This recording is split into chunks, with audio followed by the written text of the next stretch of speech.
In this video, I want to demonstrate how we switch between our different ways of representing quadratic relationships using equation, table of values, and graph. So we're going to start with an equation, we're going to find the table of values, and we're going to graph, and then we're going to try working backwards and see how can I find the equation from the graph. So first of all, I've given us the equation, y equals -2, bracket, x minus 1, bracket squared, plus 3. And we already know what these values mean, so let's discuss that really quickly. Negative means I'm going to reflect over the x-axis, so it's going to open down. The 2 means it's been vertically stretched by a factor of 2, so it's going to be, we can kind of sketch this one at a time. So our original parent graph, y equals x squared, I flipped it, I've stretched it vertically, so it's going to be skinnier. -1 means we've moved it 1 to the right. And then the +3 means we've moved it up 3. So technically, there you go. I've actually kind of sketched my graph already. I know this is what I expect it to look like when I'm done. But let's be a little more precise with that. That was just our quick prediction. First, let's practice making a table of values. We should be used to this by now. We've done this for a few different kinds of relationships, and you've done this in other courses as well.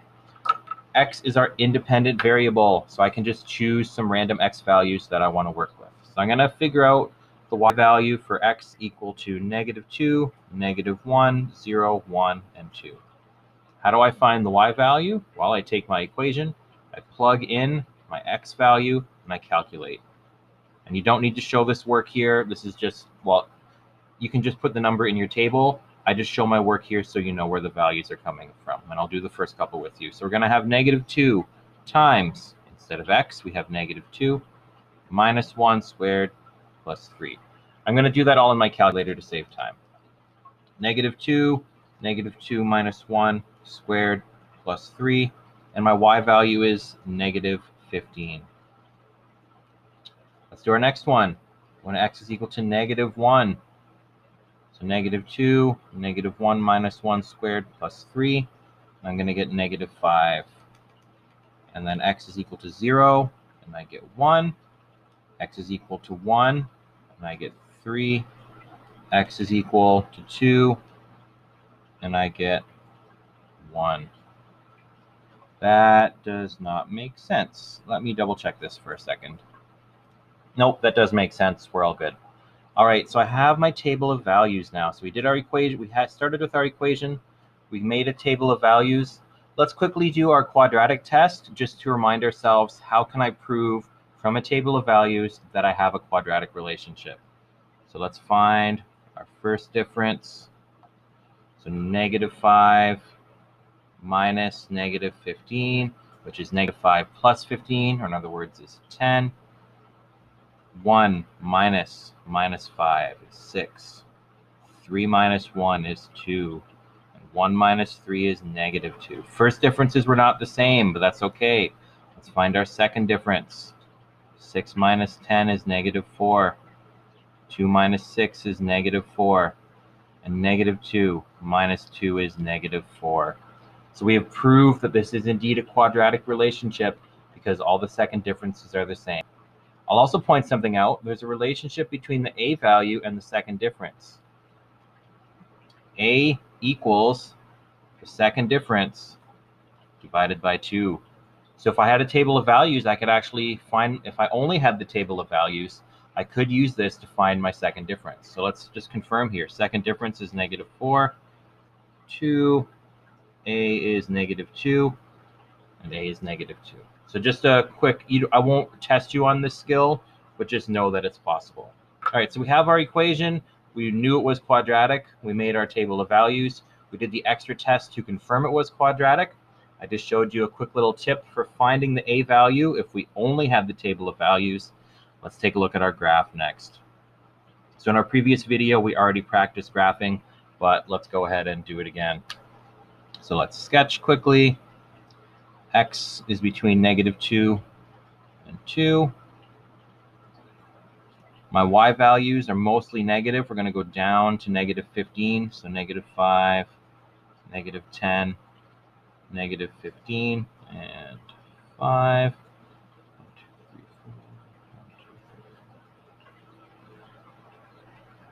All right, let's graph. And we could just use our step pattern as well. Actually, let's try that. I can either make the table of values and graph them like normal, make the dots and connect, or I can use my step pattern, whatever way is easier for you. Vertex is going to be at 1, 3. So remember, the h value here always does the opposite of what we expect. So I see a -1. That means I've moved 1 to the right, and I've moved up 3. So here's my vertex. We have -2, so we know we're going to open down. That's fine. Let's plot our points. When x is at 0, our y value is 1. When x is at 1, our y value is 3. We already did that. When x is at 2, our y value is 1. All right. What else do we have? When x is equal to -1, y is at -5. And when x is at -2, y is at -15. So our graph is going to look something like this. And that's pretty similar to what we sketched earlier. It looks like it's a little bit wide. That's only because we're zoomed in so closely. So this did make the shape that we expected with our quick prediction. And that's it. We've successfully taken an equation, found the table of values, and created a graph. Let's try working backwards now. I'm going to provide a graph, and then we're going to find the equation. All right, we have our graph. Let's take a look at some of the key features. So first of all, the vertex is going to give us the h and the k values. So let's take a look at our vertex. How far has it moved from our original parabola, which would have been at 0, 0? It looks like it's moved 1 to the left and down 1, 2. All right, so our vertex is at -1 and 2. Sorry, yeah, that's right. -1 and -2. Let's move down 2. So 1 to the left, so -1, and down to -2. Next, let's find our step pattern. So I'm going to start at the vertex. I'm going to go over 1, and I'm going to go down, and we're going to go down by 2. Our next, we're going to go over 1, and we're going to go down. We're going to count 1, 2, 3, 4, 5, 6.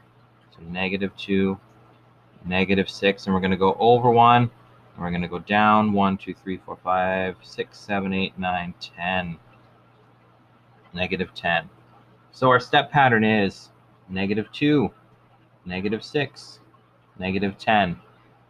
You can probably figure out right away what the a value is, but let's do it mathematically and show our work. I know the step pattern always goes 1a, 3a, 5a. So I know our first term is 1a. We've also measured our first term as being -2.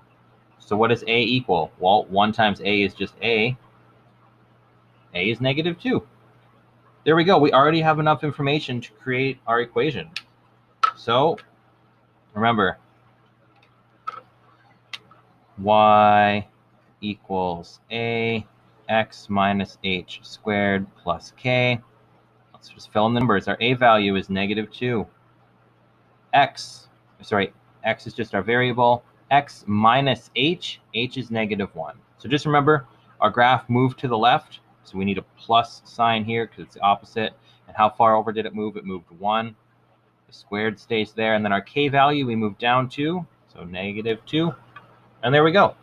We've successfully found the equation of our graph. It's actually easier. I find this almost as easy as doing linear lines when it's straight, and I think it's definitely easier than working with exponential because that takes longer to calculate the growth rate and all that stuff. All right, so that's your quick overview of how do we go from equation to graph, or vice versa, how do we go from graph to equation.